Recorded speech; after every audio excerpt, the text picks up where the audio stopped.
আজকের ভিডিওতে আমরা আইটি এর তরফ থেকে দেওয়া যে গাইডলাইন্সটা পুরো 18টা পেজের যে গাইডলাইন্স তো সেটা সম্পূর্ণ পড়ব এবং পড়ে তোমাদেরকে একটু বুঝিয়ে দেওয়ার চেষ্টা করব।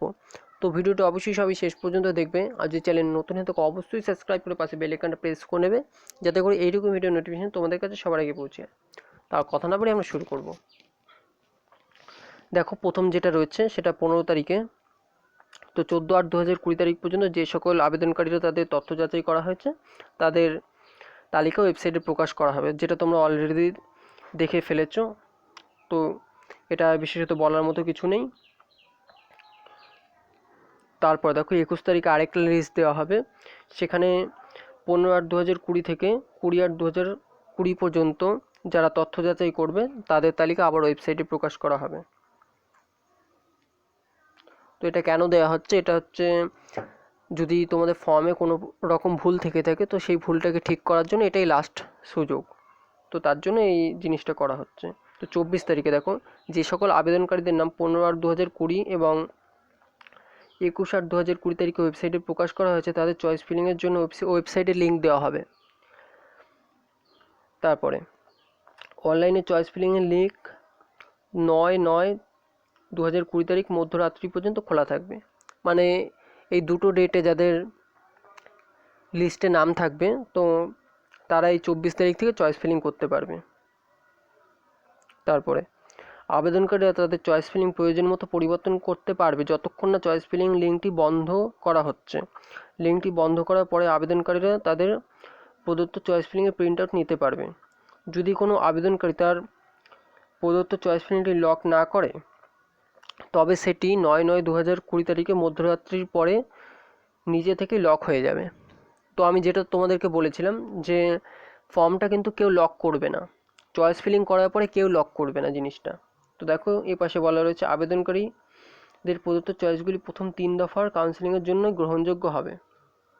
তো এখানে হচ্ছে ফার্স্ট কাউন্সেলিং, সেকেন্ড কাউন্সেলিং এবং থার্ড কাউন্সেলিংয়ের জন্য এই প্রযোজ্য হবে।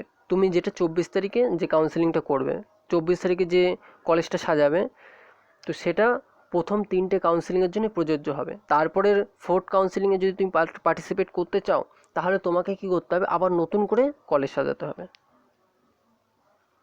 সেটা আমি নিচে বলছি আস্তে আস্তে।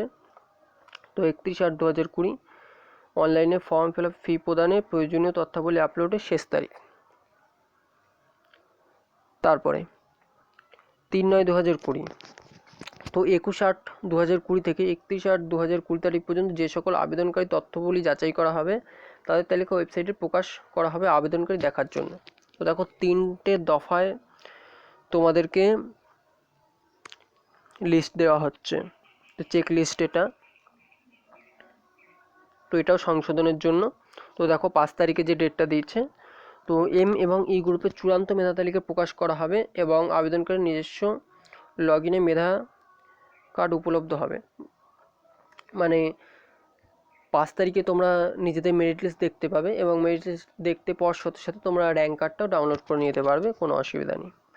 তারপরে আবার 5 তারিখে একটা ডেট রয়েছে, যে সকল আবেদনকারীদের নাম 3/9/2020 তারিখে ওয়েবসাইটে প্রকাশ করা হবে তাদের চয়েস ফিলিংয়ের জন্য ওয়েবসাইটে লিঙ্ক দেওয়া হবে। তো আশা করি বোঝা গেল 5 তারিখে কী কী রয়েছে। 5 তারিখে তোমাদের মেরিট লিস্ট দেওয়া হবে, আর মেরিট লিস্ট দেওয়ার সাথে সাথে কী হবে, আরেকটা চয়েস ফিলিংয়ের লিঙ্ক দেওয়া হবে। তারপরে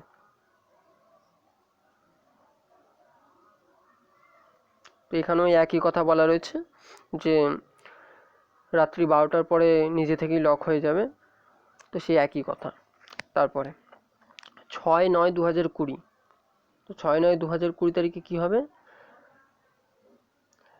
তারিখ দুপুর 12টা পর্যন্ত চয়েস ফিলিংয়ের ভিত্তিতে মকশিট এলিমেন্টটা প্রকাশ করা হবে। আবেদনকারী তাদের নিজস্ব লগ ইন এলিমেন্টটি দেখতে পাবে, তো এলিমেন্ট দেওয়া হবে।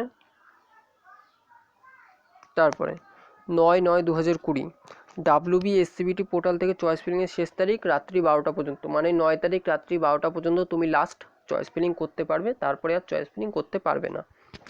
তো এই পাশে জাস্ট বলা রয়েছে যে চয়েস ফিলিংটা লক হয়ে যাওয়ার পরে মানে রাত্রি 12টার পরে তুমি যে কলেজগুলো সাজিয়েছো সে তার লিস্টটা তুমি ডাউনলোড করে নিতে পারবে। তারপরে 10/9/2020 তারিখে। তো 10 তারিখে কি হচ্ছে, প্রথম দফা সিট অ্যালটমেন্ট প্রকাশিত হবে। আবেদনকারীর নিজস্ব লগ ইনে সিট এলিমেন্টটি উপলব্ধ হবে এবং ফি প্রদানের লিঙ্ক আবেদনকারীদের লগ ইনে নিষ্ক্রিয় অবস্থায় থাকবে। আবেদনকারীদের আপলোড করা সমস্ত তথ্যাবলী আইটিএ লগ ইনে উপলব্ধ হবে। তো দেখো, তোমাদের ফার্স্ট অ্যালটমেন্ট হয়ে যাওয়ার পরে তোমাদের যে ফি প্রদানের যে অপশানটা থাকে সেটা কিন্তু থাকবে না। তোমরা কি করবে, আবার ডকুমেন্টস আপলোড করবে। ডকুমেন্টস আপলোড করতে হবে, আপলোড করার পরেই এই ফি প্রদানের যে অপশানটা সেটা তোমাদেরকে দেওয়া হবে। ডকুমেন্টস যাচাই না করে কিন্তু এটা দেওয়া হবে না তোমাদেরকে। তো জানি না, আপডেট হয়তো চেঞ্জ হয়েছে, কারণ এটা তোমাদের নাম ওঠার পরে হওয়ার কথা ছিল, কিন্তু এখন তো দেখছি যে সবার কাছ থেকে তাদের ডকুমেন্টস দেওয়া হচ্ছে। তো জানি না এটা কি হবে, এটা নিয়ে একটু কনফিউশন রয়েছে। তো দেখা যাক, সেটা সময় আসলেই বোঝা যাবে। তারপরে 10/9/2020 থেকে 11/9/2020 অপূর্ভাব আইটিআই তাদের নিজস্ব প্রোফাইল থেকে আসন বরাদ্দ প্রার্থী যাচাই গ্রহণ করতে পারবে। উক্ত প্রার্থীদের কাছ থেকে প্রয়োজনীয় আইটিআই অতিরিক্ত তথ্যাবলী চাইতে পারে। তো দেখো, এটা হচ্ছে তাদের যদি কোনো সন্দেহ থাকে তারা অতিরিক্ত কোনো ডকুমেন্টস তোমাদের কাছে চাইতে পারে, এটা নিয়ে কোনো চিন্তার বিষয় নয়। তারপরে 11/9/2020 থেকে 15/9/2020 ফার্স্ট প্লেস অনলাইন অ্যাডমিশন। তো যথাযথ ফি প্রদানের পর আসন বরাদ্দ হওয়ার প্রার্থীদের প্রথম দফার ভর্তির প্রক্রিয়া শুরু হবে। মানে ধরো 10 তারিখে যাদের লিস্টে নাম রয়েছে তাদের ডকুমেন্টস ভেরিফিকেশন করার পরে এবার তোমরা ভর্তি প্রক্রিয়া শুরু করতে পারবে 11 তারিখ থেকে 15 তারিখের মধ্যে। দেখো, এখানে নিচে কর্নারে বলা রয়েছে, যদি কোনো প্রার্থী তার আসনে সন্তুষ্ট না থাকে তবে তিনি অনলাইন আপগ্রেডেশনের জন্য প্রদত্ত সুবিধা গ্রহণ করতে পারবেন। সেক্ষেত্রে তার আসনটি দ্বিতীয় দফায় কাউন্সেলিংয়ের জন্য বৈধ থাকবে। তো দেখো, এটা হচ্ছে অটো আপগ্রেডেশন যেটাকে আমরা বলি। ধরো ফার্স্ট লিস্টে যে এটা আসলো, তোমার যে সিটটা আসলো সেটা ধরো তোমার পছন্দ হচ্ছে না, সেই ট্রেডটা বা সেই কলেজটা পছন্দ হচ্ছে না, তো অটো আপগ্রেডেশন নিলে তোমার সেকেন্ড লিস্টে সেই জিনিসটা চেঞ্জ হয়ে যাবে যদি সিট ফাঁকা থেকে থাকে। তো অটো আপগ্রেডেশন নিয়ে আমি ডিটেলসে একটা ভিডিও দেবো, সেটা নিয়ে তোমাদের কোনো চিন্তা নেই। তারপরে 14/9/2020 নতুন শিক্ষাবর্ষের ক্লাস শুরু হবে। কোভিড-19 সংক্রান্ত সরকার নির্দেশ পালন করে অনলাইন কিংবা অফলাইন ক্লাস হবে। তো দেখো, অফলাইনে হওয়ার খুব একটা চান্স নেই, তো সম্ভবত অনলাইনেই হবে, যেমনটা আমি প্রথম থেকে বলে এসেছি তোমাদের। তো তারপরে 17/9/2020 সেকেন্ড প্লেস অ্যালটমেন্ট,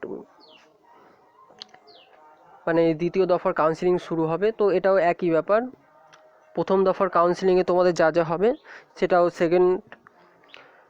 দ্বিতীয় দফার কাউন্সেলিংও সেটা হবে তোমাদের। তো এটা ডিটেলসে বলার মতো কিছু নেই। তো দেখো, ডেট দিয়ে দিয়েছে। তো যাদের সেকেন্ড লিস্টে নাম উঠবে তাদের 18 থেকে 22 তারিখের মধ্যে ভর্তির ডেট দেওয়া হবে। তো এক্ষেত্রেও কিন্তু ডকুমেন্টস আপলোড করতেই হবে। তোমার লিস্টে নাম উঠে গেলে তোমার ডকুমেন্টস অবশ্যই আপলোড করতে হবে। তারপরে দেখো, থার্ড লিস্ট বেরোচ্ছে কবে, 24/9/2020 তারিখে। তো 24/9/2020 তোমাদের থার্ড লিস্ট দিচ্ছে। তো এক্ষেত্রেও একই ব্যাপার, লিস্টে নাম উঠবে, তোমরা ডকুমেন্টস আপলোড করবে, ভর্তির টাকা দেবে, ভর্তি হবে। তারপরে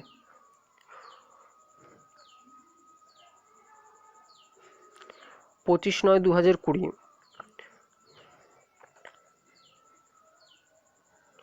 তো এখানেও আরেকটা হবে। দেখো, আমি কিছু মিস করে গেলাম নাকি? না, কিছু মিস করিনি আমি। তো এটা হচ্ছে আরেকবার যে এটা হয়, তোমাদের তথ্যাবলী যাচাই করা হয়, তো সেটা হবে। তারপরে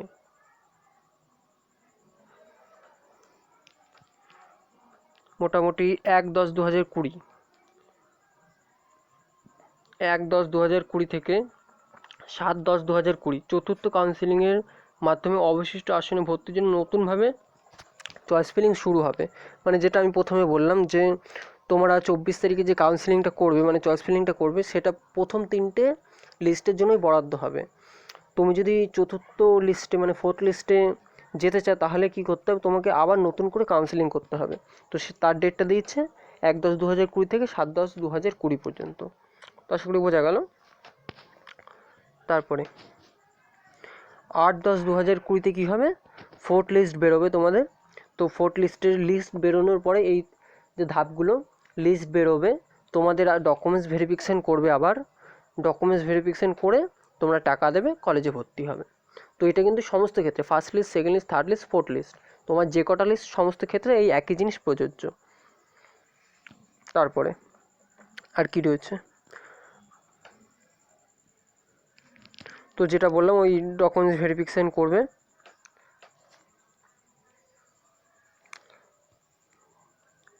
তারপরে দেখো 15/10/2020 অনলাইন ওপেন কাউন্সিলিংয়ের বিভিন্ন সূচি অনুসারে, ক্রমাঙ্ক অনুসারে, বিভাগ অনুসারে যে সমস্ত আবেদনকারী উপরোক্ত 4টি কাউন্সিলিংয়ের মাধ্যমে কোনো আসনে ভর্তি হতে পারেনি তারা কেবল এই কাউন্সিলিংয়ের জন্য আবেদন করতে পারবে। এই সংক্রান্ত বিভিন্ন তথ্য সঠিক সময়ে প্রকাশ করা হবে। তো মানে যারা 1st list, 2nd list, 3rd list, 4th লিস্টে নাম উঠবে না তারা ওপেন কাউন্সিলিংয়ে পার্টিসিপেট করতে পারবে। তো ওপেন কাউন্সিলিংয়ে কিন্তু প্রচুর সিট থাকে, তো কোনো অসুবিধা নেই। যারা প্রথম 4টে লিস্টে নাম না উঠবে তারা ওপেন কাউন্সিলিংয়ে আসবে।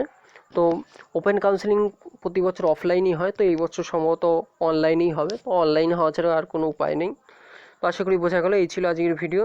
তো পুরো 18টা পেজ আশা করি তোমাদেরকে ভালো করে বুঝিয়ে বলতে পারলাম। তো যদি কোনো জায়গায় বুঝতে অসুবিধা থাকে অবশ্যই কমেন্ট করবে, তো আমি প্রশ্নোত্তর পরে সেটা বলে দেবো অথবা রিপ্লাই দিয়ে দেবো। তো আজ এইটুকুই, দেখা হয় পরের ভিডিওতে।